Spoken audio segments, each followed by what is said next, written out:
ko waitinua I tēnei waka. Ko Te Ao Mārama.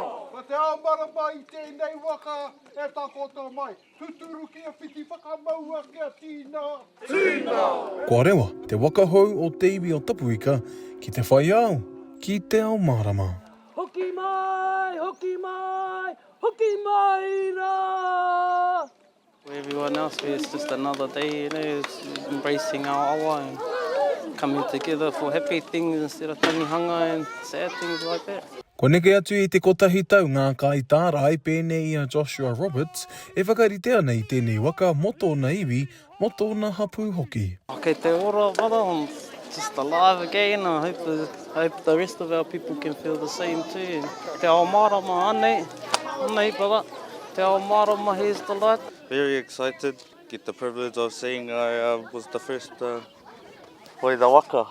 Ko ngā rangatahi o Tapuika o ngā timaru kūkere, pēnei I a te mano pio, tērā kua whaiwahi, kia hoe tuatahi I te waka nei. It's a big thing for me, especially my whānau, being a part of Waka and get to start rowing on a Māori waka made from scratch.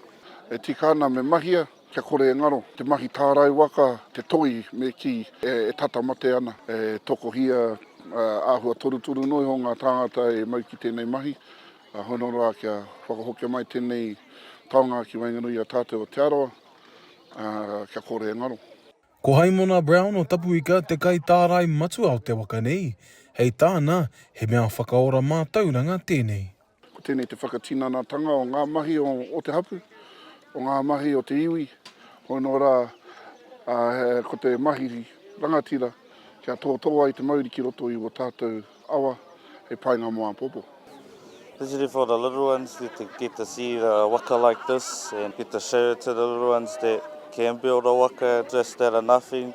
And you get to be a kai hoi. It was a huge part, you know, engaging with our whamariki mokopuna, our rangatahi, our kuia kaumātua as well. And then us in the middle, we just doing the mahi and everyone else gets to be here on a good day. Anei tō taonga. O ko ngā timaru kūkere ngā nguru nei. Au ha hoi. Kua puta, te waka o Te Ao Mārama ki te wai. Hei whāinga mō ngā mokopuna o Tapuika, haere ake nei. Te kawa paora, Aukaha.